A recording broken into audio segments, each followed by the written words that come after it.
सबसे पहले तो सर आपका धन्यवाद कि आपने यूनियन बजट 2025-26 पर आम आदमी पार्टी की ओर से मुझे बात रखने का मौका दिया। सर, इस बजट को सरकार ने मिडिल क्लास का बजट कहकर बताया और कहा कि ये मिडिल क्लास की सारी समस्याओं का हल है इस बजट में। तो सबसे पहले सर मैं मिडिल क्लास की चर्चा करना चाहूँगा, उसके बाद अपने भाषण के अन्य भागों पे जाता जाऊँगा।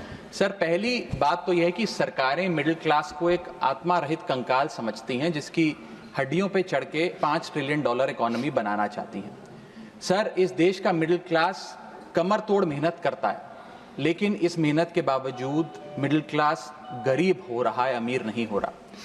गरीबों के लिए तो अक्सर सब्सिडीज और स्कीम्स लाई जाती हैं जो कि लानी भी चाहिए। अमीरों के लिए production linked incentives, rebate, tax incentives, न जाने क्या क्या लाया जाता है, लेकिन इस देश के मिडिल क्लास को कुछ हासिल नहीं होता। ऐसा लगता है कि सरकारें समझती हैं कि देश के मिडिल क्लास के ना सपने हैं ना अरमान है, लेकिन वो सोने का अंडा देने वाली वो मुर्गी है जिसकी गर्दन जब चाहे मरोड़ के टैक्स वसूल लिया जाए। इसी के चलते सर मैं कहना चाहता हूं कि इस देश में मांग यानी कि डिमांड इसलिए गिर रही है क्योंकि इस देश का मिडिल क्लास सिकुड़ रहा है। तमाम आंकड़े एफएमसीजी सेक्टर से लेके गाड़ी बेचने वाले कंपनियों की सेल्स के आप उठाकर देखेंगे तो वो आपको यही बताएंगे कि इस देश का मिडिल क्लास खर्च नहीं कर रहा, और खर्च इसलिए नहीं कर रहा क्योंकि उसकी जेब में आमदनी ही नहीं है। मिडिल क्लास खाली सेंसस के लिए नहीं है सर, उसके भी अपने अरमान हैं, उसके अपने सपने हैं। 1989 में यूनाइटेड स्टेट्स ऑफ अमेरिका में एक पिक्चर बनी थी जिसका नाम था Honey I shrunk the kids. मुझे लगता है भारत देश में वर्ष 2025 में पिक्चर बननी चाहिए honey I shrunk India's middle class. Sir, मैं आपको साफ तौर पे बताना चाहता हूं कि मिडिल क्लास टैक्स उससे वसूला जाता है जैसे उससे किसी अधिकार से हम टैक्स ले रहे हैं और सुविधा उसको एहसान मुताबिक दी जाती है। सर, नेस्ले इंडिया के अभी आंकड़े आए जो इस देश की सबसे बड़ी एफएमसीजी कंपनियों में आता है। उस आंकड़ों में यह पता लगा कि 8 वित्तीय वर्षों में इस वर्ष सबसे कम ग्रोथ उन्होंने दर्ज कराई है। और जब नेस्ले इंडिया के चेयरमैन से यह बात पूछी गई कि क्यों आप अपनी लोएस्ट ग्रोथ पर आ गए, तो नेस्ले इंडिया के चेयरमैन ने कहा कि भारत का मिडिल क्लास खरीद नहीं रहा, भारत का मिडिल क्लास सिकुड़ रहा है। मैं महंगी गाड़ी और महंगे मकानों की बात नहीं कर रहा सर, लेकिन सस्ती गाड़ी और सस्ते मकान जो मिडिल क्लास खरीदता है उनकी डिमांड घटती जा रही है, उसकी प्रोडक्शन घटती जा रही है, जिसका सीधा इंपैक्ट हमारी इकोनॉमी पर है। काफी चर्चा हुई सर सरकार द्वारा कि हम मिडिल क्लास के लिए 12 लाख की टैक्स रियायत लेकर आए। मैं सर बतौर चार्टर्ड अकाउंटेंट ये बताना चाहता हूं कि ना ही ये टैक्स एग्जेम्पशन है, ना ही ये टैक्स डिडक्शन है, ये एकमात्र टैक्स रिबेट है। इस रिबेट का स्वागत हम सब करते हैं, हम सबको खुशी हुई, लेकिन मैं आपको इन तीनों में फर्क बताना चाहता हूं और ये दिखाना चाहता हूं कि कैसे चोर दरवाजे से इंडियन मिडिल क्लास से अभी भी इनकम टैक्स वसूला जा रहा है। पहली चीज सर, ये इनकम टैक्स एग्जेम्पशन नहीं है। एग्जेम्पशन होता है जैसे एक सोर्स ऑफ इनकम पर इनकम टैक्स लगे ही ना, जैसे कि इस देश में एग्रीकल्चरल इनकम, खेती बाड़ी से जो कमाई होती है उस पर कोई इनकम टैक्स नहीं लगता। ये वो नहीं है।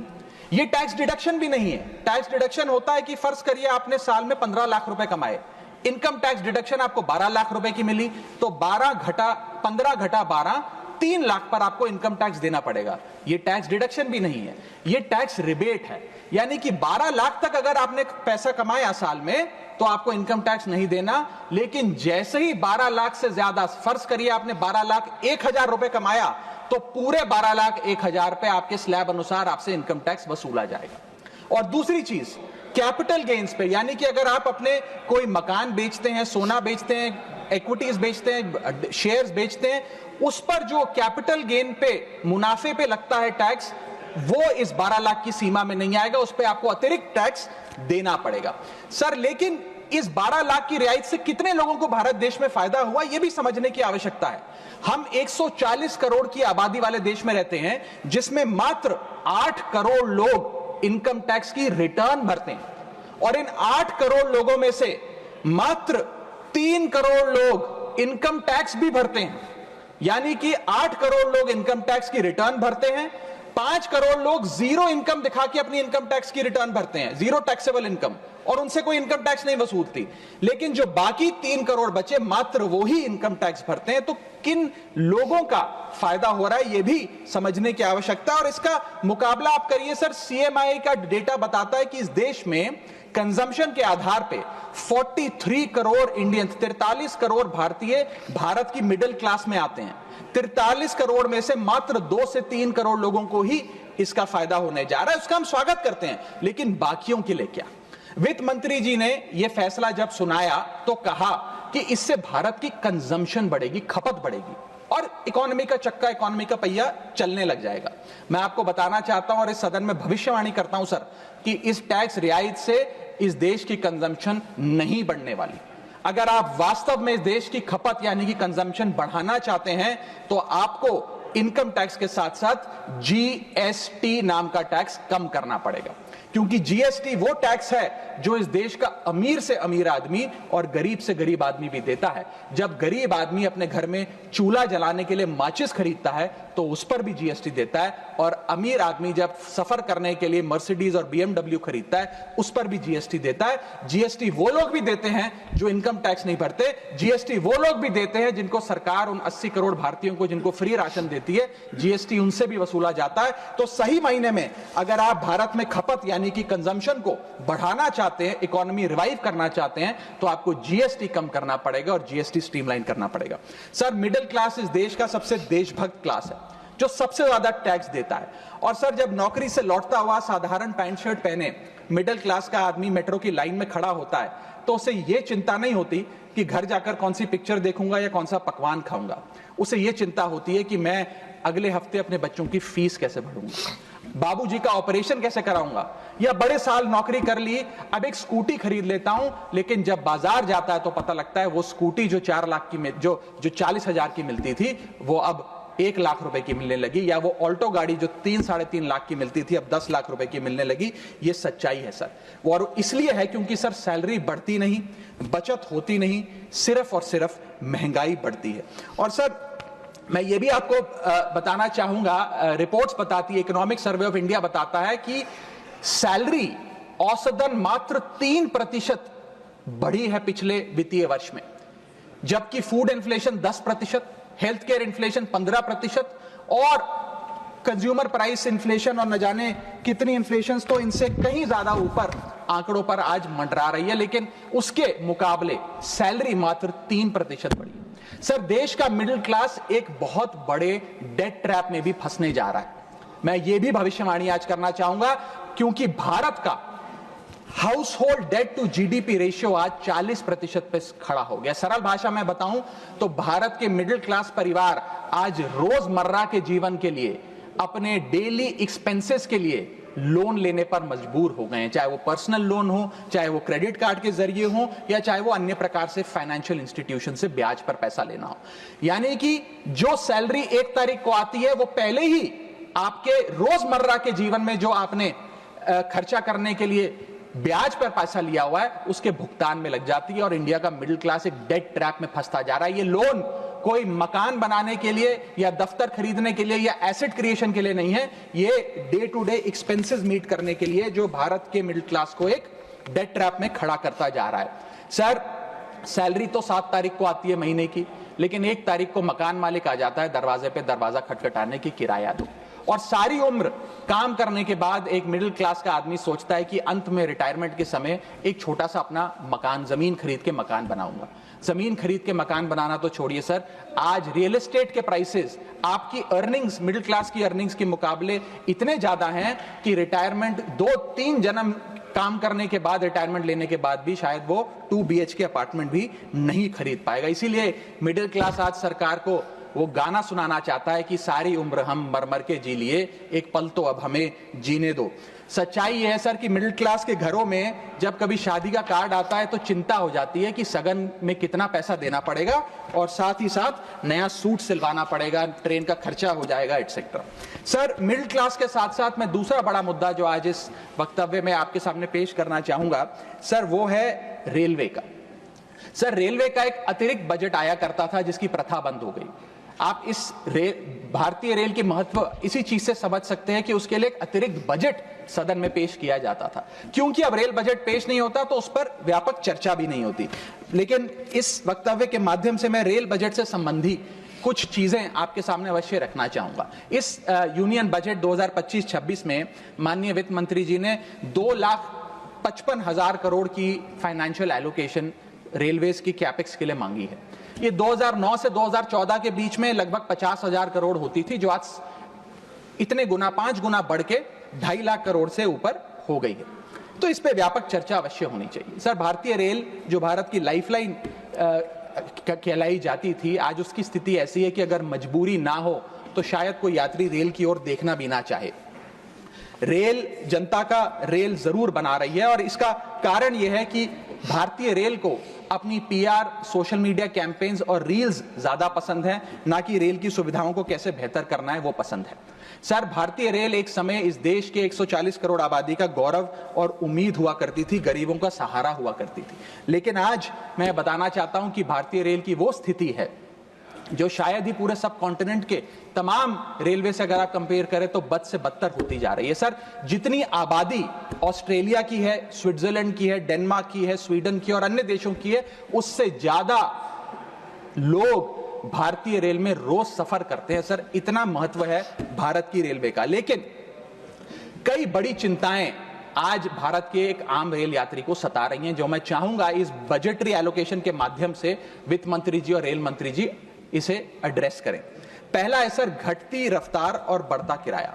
सर, जहां दुनिया की ट्रैवल की रफ्तार बढ़ रही है, वहीं भारतीय रेल जो हमारी लाइफलाइन है उसकी रफ्तार घट रही है। पहले तो सर शताब्दी और राजधानी की स्पीड कम कर दी गई ताकि वंदे भारत की स्पीड बढ़ा दी जाए और उसको फास्टेस्ट ट्रेन घोषित किया जाए। लेकिन अब जून 2024 की रिपोर्ट बताती है कि वंदे भारत की भी स्पीड को कम कर दिया गया है। बताया जा रहा है कि हमारे रेल ट्रैक्स उतने पर्याप्त नहीं है कि इतनी तेज रफ्तार पे वंदे भारत भाग सके। सर, आज हम विश्व गुरु बनने तो अवश्य चले हैं, लेकिन यह बात जाननी भी जरूरी है कि चीन और जापान की सबसे स्लोएस्ट रफ्तार पे चलने वाली ट्रेन भारत की सबसे फास्टेस्ट रफ्तार पे चलने वाली ट्रेन से कहीं ज्यादा तेज दौड़ती है सर। और अगर रेल धीमी होगी तो देश की इकोनॉमी, देश की अर्थव्यवस्था का चक्का धीमा चलेगा। और किराए की तो सर क्या ही बात करें, जिस वंदे भारत का प्रचार रेल मंत्री जी करते थकते नहीं है, आज उस वंदे भारत का किराया इतना है कि गरीब आदमी छोड़िए, आम आदमी भी उसे अफोर्ड नहीं कर पा रहा। सर, वित्तीय वर्ष 2013-14 में एवरेज फेयर पर पैसेंजर पर किलोमीटर 32 पैसे हुआ करता था। 2021-22 वित्तीय वर्ष में ये 107% बढ़ के 66 पैसा हो गया है। सर, इतने रेल के किराए में इजाफा देखा गया है। हवाई चप्पल वालों को हवाई यात्रा कराने का वादा सर था सर, लेकिन हवाई चप्पल पहनने वालों को इतना निचोड़ दिया कि शायद अब वो रेल यात्रा के भी लायक नहीं रहे। सर, दूसरी समस्या है, बुरी हालात है थर्ड एसी और सेकंड एसी के। थर्ड एसी, सेकंड एसी को सर एक समय पर जनरल बोगी, एक समय पर लग्जरी माना जाता था, लेकिन आज वो जनरल बोगी से भी बुरी स्थिति में है। अगर टिकट मिल भी जाए sir third AC, second AC की, तो सीट मिलने की कोई गारंटी नहीं है, क्योंकि जैसे ही आप बैठेंगे थोड़ी देर में कोई शख्स आकर कहेगा, भाई साहब थोड़ा एडजस्ट करिए, थोड़ा सी रखिए, हमें भी बैठने दीजिए। ये वास्तविकता है। और आप सोशल मीडिया और तमाम तरीके के पोर्टल्स पर आप देखेंगे तो क्या आरामदायक सरकार, क्या आरामदायक यात्रा, आरामदायक सफर भारत सरकार आम रेल यात्री को दे रही है, वो देखकर आप समझ जाएंगे। जैसे कहते हैं ना सर, हिंदी का सफर अंग्रेजी का सफर बन गया है भारतीय रेल के एक यात्री के लिए। कई रूट्स पर आलू की बोरियों की भांति लोगों को ठूसा जा रहा है, और अगर शौचालय में भी, ट्रेन के टॉयलेट में भी सीट मिल जाए तो आदमी अपने आप को सौभाग्यशाली समझता है।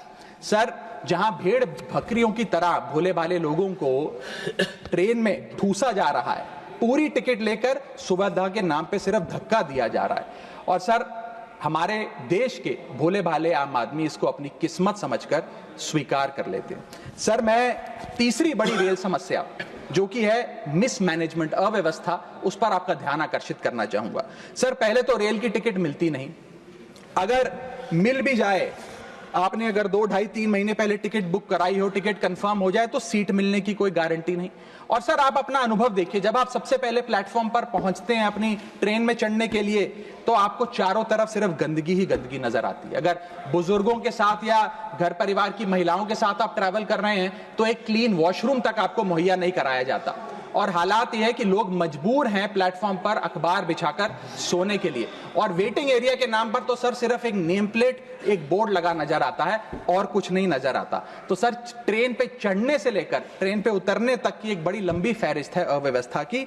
यहां तक कि सर आज जब इस ठंड के मौसम में एक यात्री एक लंबा सफर तय करता है ट्रेन में और सोचता है कि थोड़ा आराम कर लूं, कंबल चादर खोल के ओढ़ने का प्रयास करता है, तो उस कंबल चादर से इतनी बदबू आती है, इतनी दुर्गंध आती है, और उसके जवाब में रेल मंत्री और रेल मंत्रालय बताता है कि हम महीने में 1 बार कंबल धोते हैं। महीने में 1 बार कंबल धोएंगे तो सर सुगंध आएगी कि दुर्गंध आएगी, ये मैं चाहूंगा कि सरकार इसका फैसला ले।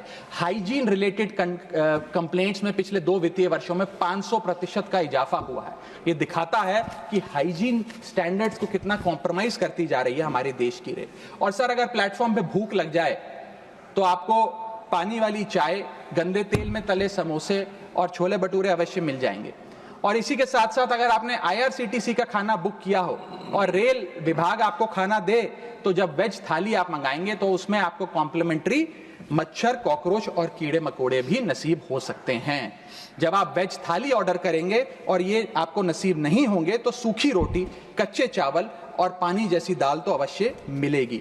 सर महाकुंभ को लेकर कई आयोजन बड़े बड़े किए गए और कहा गया कि भारतीय रेल बड़ी सक्रिय होकर महाकुंभ का आयोजन कर रही है। मैं बताना चाहूंगा कि प्रयागराज का रेलवे स्टेशन और आसपास के कई रेलवे स्टेशन को बंद करना पड़ा क्योंकि सरकार क्राउड मैनेजमेंट नहीं कर पाई।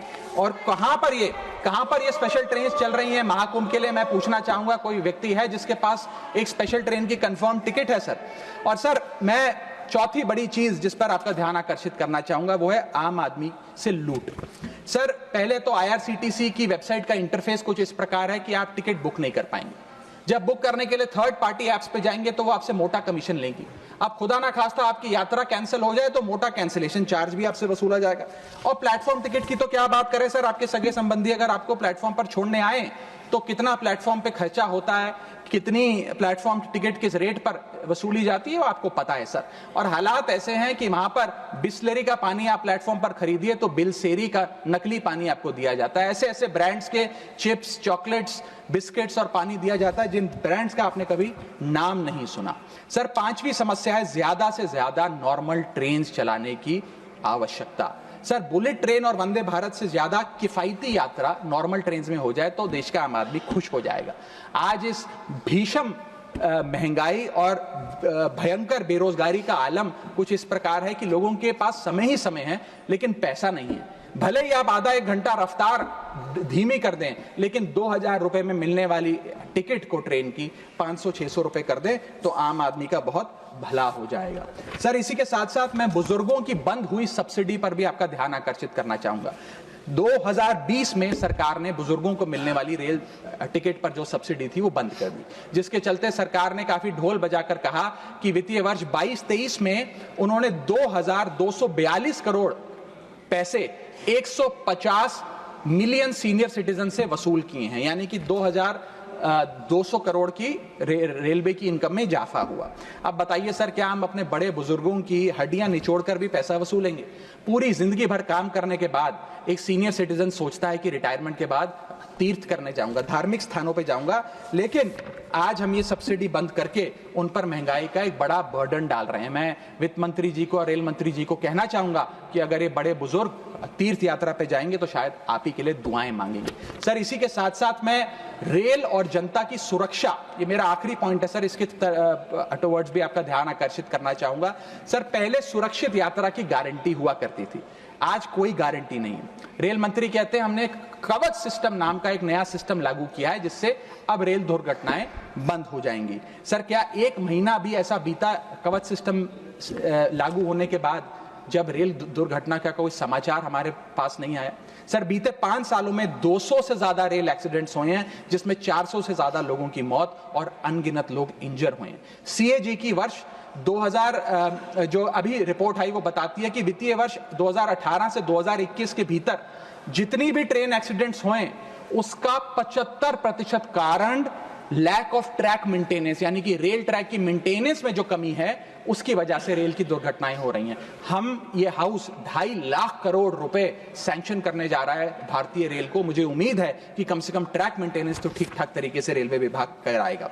सर, इसी के साथ साथ जितनी भी ये समस्याएं बताई गई हैं, अगर रेल मंत्री रील से ज्यादा रेल पर ध्यान दे तो अवश्य इसका इलाज हो जाएगा। मैं 4 पंक्तियां एक आम रेल यात्री के अनुभव को एक्सप्लेन करते हुए आपके सामने पढ़ना चाहूंगा। सर, अजब गजब चल रहा है रेल का खेल, हमेशा गाड़ी लेट तो कहीं ब्रेक फेल, महंगी टिकट के बाद भी सीट मिलने की आस नहीं, सुरक्षित पहुंच जाएं इस बात पर विश्वास नहीं, भिड़ रहे हैं ट्रेनें, मर रहे हैं लोग, रेल मंत्री लगा रहे हैं अमृतकाल का भोग, बुकिंग से लेकर टिकट कैंसिलेशन तक दर्जनों टैक्स का जाल, भेड़ बकरियों की तरह ठूसे जा रहे हैं लोग, कैसे मनाएं अमृतकाल, बेरोजगारों के देश में हो रही है बुलेट ट्रेन की बात, सरकार कैसे समझेगी आम आदमी के मन के जज्बात, रेल मंत्री को रेल नहीं रील पसंद है, टिकट के नाम पर मनमाना बिल पसंद है, खाना मांगने पर मिलता है कॉकरोच, छिपकली और मच्छर, इतना बदहाल हो चुका है हमारी लाइफलाइन का स्ट्रक्चर, आखिर कैसे सुधरेगी व्यवस्था, कैसे बदलेंगे हालात, सरकार समझने को तैयार नहीं आम आदमी के जज्बात। सर, मैं अपने अगले भाग में आपका ध्यान आकर्षित करना चाहूंगा, जो new administration United states of America में आई है उसका क्या इकोनॉमिक आर्थिक इंपैक्ट भारतीय अर्थव्यवस्था पर पड़ने जा रहा है। सर, पहले तो 4 फरवरी 2025 को अमेरिका की सेना का एक माल ढोने वाला बड़ा विमान 104 भारतीयों को डिपोर्ट करने के लिए भारत आया। पता लगा कि उन भारतीयों के हाथ में हथकड़ियां और पैरों में जंजीरें थी, बेड़ियां बांधकर उनको लाया गया। बताया जा रहा है कि 7,25,000 ऐसे लोग हैं जो बिना दस्तावेज के भारतीय प्रवासी वहां रह रहे हैं, जिनको अब एक एक कर अमेरिका भारत वापस भेजने जा रहा है। सर, हम चले तो विश्व गुरु बनने थे, वहां अमेरिका ने अपनी मिलिट्री लगाकर हजारों लोगों को डिपोर्ट करना शुरू कर दिया है। मैंने सर किसी बांग्लादेश, पाकिस्तान या श्रीलंका के नागरिक को डिपोर्ट होने की खबर तो नहीं पड़ी, लेकिन भारतीयों के साथ जो अमानवीयता हुई वो जरूर उसकी खबर पड़ी। सर, मैं ये स्पष्ट करना चाहता हूं कि इलीगल माइग्रेशन को तो शायद इलीगल इमिग्रेशन को इस सदन में बैठा कोई भी व्यक्ति सपोर्ट नहीं करेगा, लेकिन सर जो उस नाउमीदी के शिकार रोजगार की तलाश में युवा गए, उनके साथ जो इनह्यूमन ट्रीटमेंट हुआ उसको लेकर तो हमें आवाज बुलंद करनी चाहिए। सर, 40 घंटे तक उनके हाथों और पैरों में बेड़ियां बांध के रखा गया, वॉशरूम तक नहीं जाने दिया गया। सर, इसको लेकर मुझे लगता है शायद इस देश के हर नागरिक का खून खौलता होगा। उसी के सामने इसी एग्जाम्पल के सामने हमारे पास एक और एग्जाम्पल है। इस दुनिया का एक बहुत छोटा सा देश है सर, कोलंबिया। कोलंबिया के राष्ट्रपति गुस्तावो को जब पता लगा कि अमेरिका से एक सेना का माल ढोने वाला विमान इसी प्रकार कोलंबिया के नागरिकों को जो बिना दस्तावेज के वहां पाए गए कोलंबिया छोड़ने के लिए आ रहा है, तो उन्होंने उस विमान को लैंडिंग की अनुमति नहीं दी। उन्होंने कहा कि मैं अपना विमान भेजूंगा, कोलंबिया सरकार का विमान, और पूरे सम्मानजनक तरीके से मैं अपने नागरिकों को वापस लाऊंगा। सर, वास्तव में कोलंबिया जो डटकर अमेरिका के सामने खड़ा हो गया वो असल विश्व गुरु बना इस महीने में तो। और मैं मिनिस्टर ऑफ एक्सटर्नल अफेयर्स से भी पूछना चाहूंगा सर कि वो खुद क्यों नहीं गए इन नागरिकों को, हमारे भाइयों बहनों को रिसीव करने, क्यों हमने जहाज नहीं भेजा अपना भारतीय वायुसेना का जहाज उनको वापस लाने के लिए। और जब हमारे पास पहले से ही सूची थी कि इन 104 भारतीयों को डिपोर्ट किया जा रहा है, तो हमने इसके खिलाफ प्रोटेस्ट क्यों नहीं किया? क्या अमेरिकी दूतावास से किसी को बुलाया, किसी से चर्चा करी, अपना विरोध दर्ज कराया? और अंत में सर, गुजरात, उत्तर प्रदेश, महाराष्ट्र, पंजाब और हरियाणा, इन तमाम राज्यों के ये लोग थे जो आए, लेकिन प्लेन को न जाने किस कारणवश अमृतसर में उतारा गया। मैं चाहूंगा इस विषय पर भी, इस स्ट्रैटेजिक डिसीजन पर भी माननीय विदेश मंत्री जी ध्यान आकर्षित करें सदन का। सर, क्या आपने कभी सुना है कि स्विट्जरलैंड का कोई नागरिक, डेनमार्क का कोई नागरिक, ब्रिटेन का कोई नागरिक, नीदरलैंड का कोई नागरिक डंकी रूट के माध्यम से अमेरिका गया हो नौकरी की तलाश में? नहीं सुना होगा सर। भारतीय ही क्यों मजबूर है डंकी रूट के माध्यम से अमेरिका पहुंचकर वहां पर मेहनत मजदूरी, छोटी मोटी लेबर का काम करने के लिए। वो इसलिए सर क्योंकि इस देश में तमाम सरकारों ने हमारे देश के युवा को बेरोजगार रखा। वादा तो था सर 2 करोड़ नौकरियां देने का, लेकिन वो 2 करोड़ नौकरियां दे नहीं पाई सरकार। शायद लैक ऑफ अपॉर्चुनिटीज और अनएम्प्लॉयमेंट के चलते लोग अमेरिका जाने को मजबूर हो गए। मैं बताना चाहूंगा सर, आप इसको इस परिप्रेक्ष्य में भी देखने की कोशिश करें कि अमेरिका के सबसे पिछड़े राज्यों में एक राज्य है मिसिसिपी जो आता है। मिसिसिपी राज्य में अमेरिका की सबसे लोएस्ट पर कैपिटा इनकम है। मिसिसिपी की भी लोएस्ट पर कैपिटा इनकम $48,000 प्रति वर्ष है। उसका मुकाबला करिए सर, कंपेयर करिए भारत की पर कैपिटा इनकम से। भारत की पर कैपिटा इनकम मात्र $1160 है। कहां अमेरिका की सबसे गरीब राज्य की पर कैपिटा इनकम, यानी कि साल में औसतन मिसिसिपी में रहने वाला एक आदमी $48,000 कमाता है, वहां एक भारतीय औसतन $1160 कमाता है। तो क्यों नहीं कोई बेहतर जिंदगी के लिए, ज्यादा पैसा कमाने के लिए अमेरिका जाने पर मजबूर होगा सर। मैं डोनाल्ड ट्रंप एडमिनिस्ट्रेशन की जो इकोनॉमिक इंपैक्ट भारत पे पड़ने जा रहा है उस पर भी आपका ध्यान आकर्षित करना चाहूंगा सर। सबसे पहले H1B वीजास, ये H1B वीजा जो अब भारी रिस्ट्रिक्शंस के साए में फंसे हुए हैं, इसका सबसे ज्यादा अगर नुकसान किसी को होगा तो भारतीयों को होगा सर। वर्ष 2023 में 3,86,000 H1B वीजा एप्लीकेशन अमेरिकी सरकार को आई, जिसमें से 72% एप्लीकेशन भारतीयों की थी। यानी कि अगर H1B मुश्किल होगा तो सबसे ज्यादा मार भारत के स्किल्ड लोगों को पड़ेगी।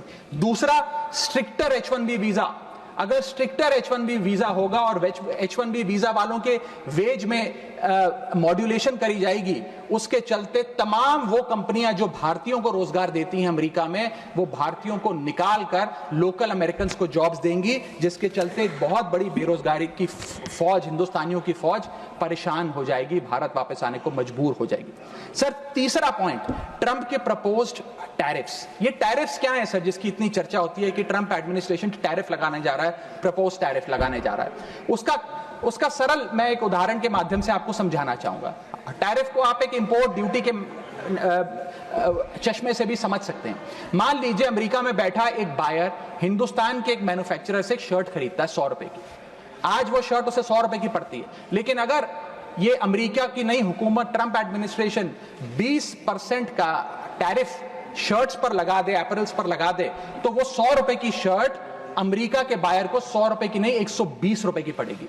तो वो अमेरिका का बायर हिंदुस्तान से 120 रुपए की शर्ट खरीदने के बजाय 108 रुपए की, 105 रुपए की, 104 रुपए की वियतनाम, फिलीपींस और बांग्लादेश जैसे देशों से खरीदेगा। यह है टैरिफ का खेल, जिसके चलते एक्सपोर्ट्स घटेंगे, मांग घटेगी, कारखाने बंद होंगे, रोजगार जाएगा। सर पहला, आईटी एक्सपोर्ट्स।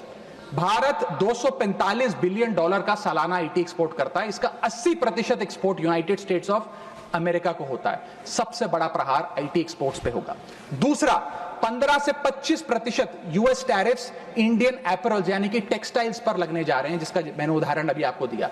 इसके चलते कॉस्ट एडवांटेज भारतीय मैन्युफैक्चरर्स की घट जाएगी, सोर्सिंग और बाइंग हिंदुस्तान से बंद हो जाएगी, और करीब करीब एस्टिमेट्स बताते हैं 2 मिलियन जॉब्स भारत की टेक्सटाइल और गारमेंट इंडस्ट्री की बंद हो जाएगी, जिसमें मेरे लुधियाने, पंजाब से लुधियाने में बहुत सारे टेक्सटाइल हब्स हैं, तमिलनाडु में है, गुजरात में, उनको सबको खामियाजा भुगतना पड़ेगा। सर इसके साथ साथ propose tariffs on Indian pharmaceuticals Donald Trump administration लगाने जा रही है। आज जितने भी pharmaceutical products, generic drugs, generic दवाइयां भारत यूएस को एक्सपोर्ट करता है, उन सब पर यह इंपोर्ट ड्यूटी लग जाएगी।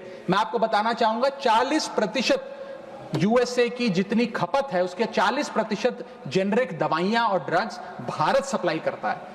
तो इतना बड़ा प्रहार भारत की इंडियन फार्मा इंडस्ट्री पे होने जा रहा है, जिसके चलते रेवेन्यू लॉसेस और जॉब लॉसेस होने जा रहे हैं। तीसरा point, proposed 25% US tariff on Indian auto companies.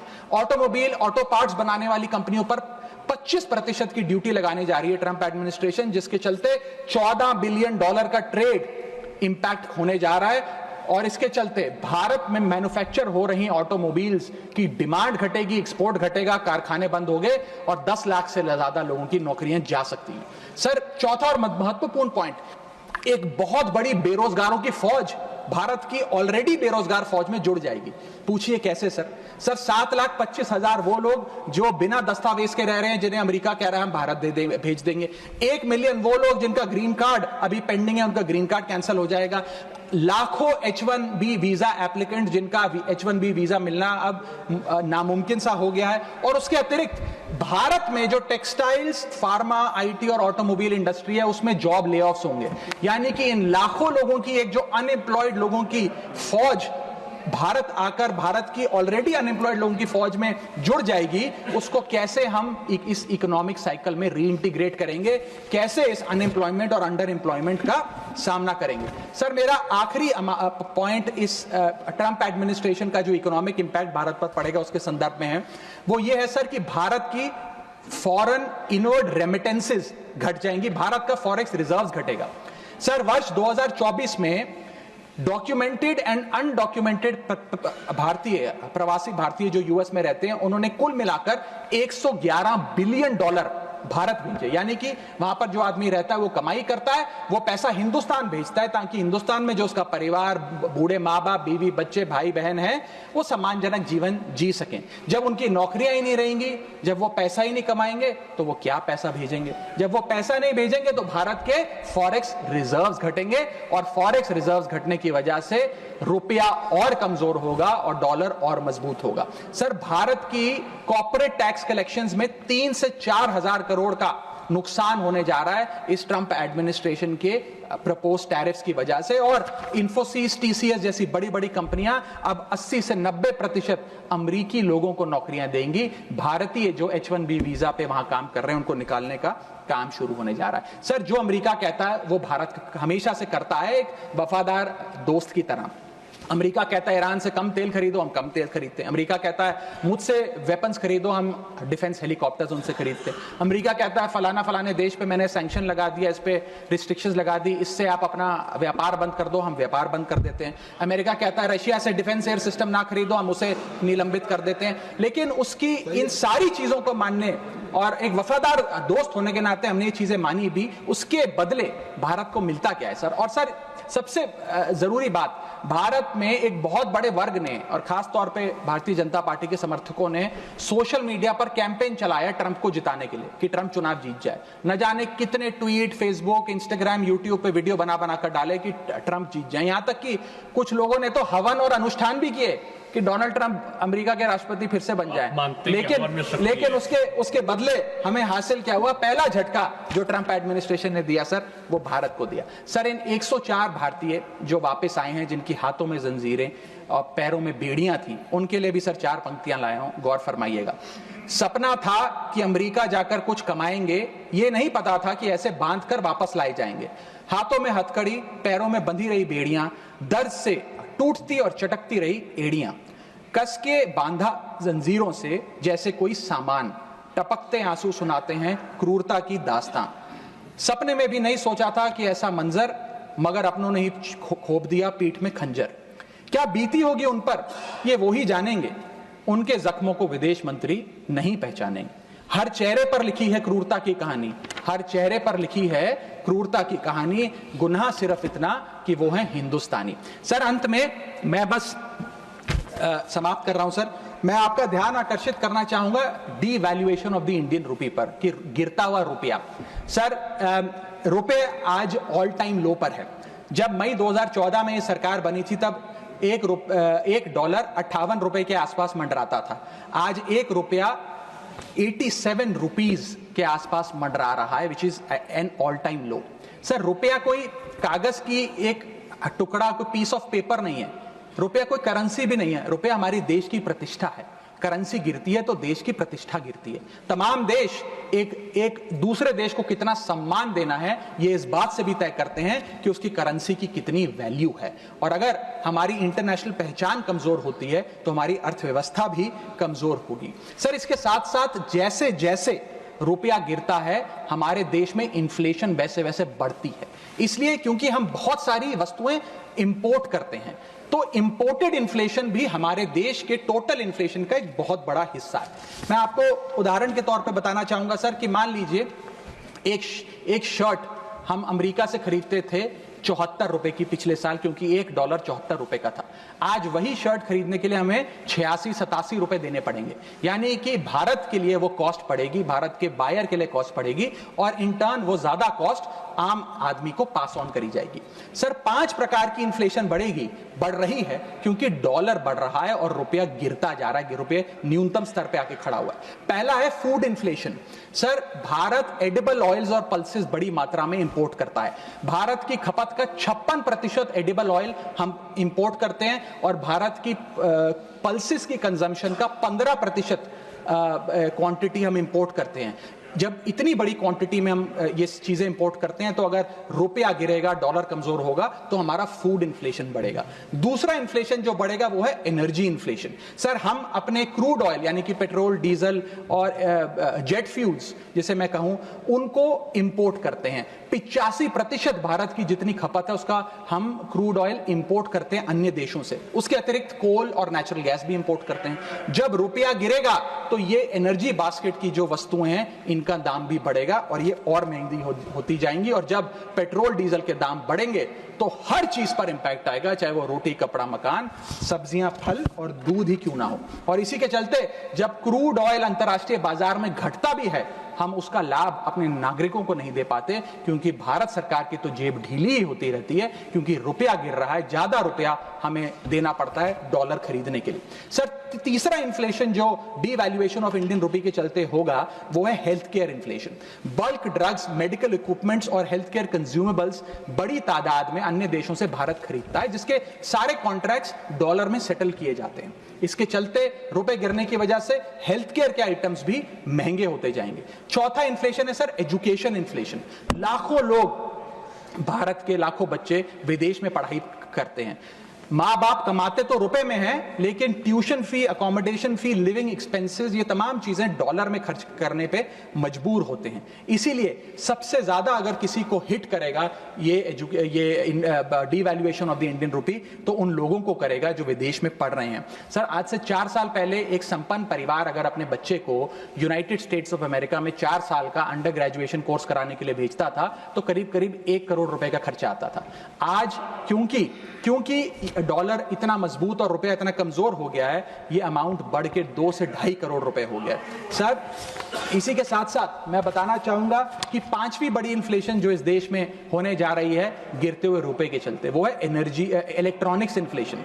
Sir major electronic components Bharat import करता है। सर समाप्त कर रहा हूं, भारत इंपोर्ट करता है। इन सारे इलेक्ट्रॉनिक आइटम्स की सेटलमेंट यूएसडी में होती है। जब रुपया गिरता है, ये सारे पदार्थ भारत में महंगे मिलेंगे, यानी कि महंगा लैपटॉप, महंगा फोन, महंगा टैबलेट, महंगा आईपैड, और इलेक्ट्रॉनिक मैन्युफैक्चरिंग यूनिट जो इलेक्ट्रॉनिक कंपोनेंट्स इंपोर्ट करते हैं इनपुट के लिए, वो भी महंगा होता जाएगा। सर अंत में मैं बस एसबीआई की एक रिपोर्ट कोट करना चाहूंगा जो बताती है कि अगर रुपया 5% गिरता है तो भारत में इन्फ्लेशन 0.5% बढ़ती है। Direct correlation between decline of the Indian rupee and increase in the inflation. अंत में बस इतना कहूंगा सर, कई बार राजनीतिक बयान आते हैं जब रुपया गिरता है। एक मंत्री हैं, एक मंत्री, बस समाप्त सर 30 सेकंड्स, एक मंत्री रहे वाजपेयी सरकार में भी, इस सरकार में भी रहे, अब तो नहीं है खैर, लोकसभा में एमपी हैं।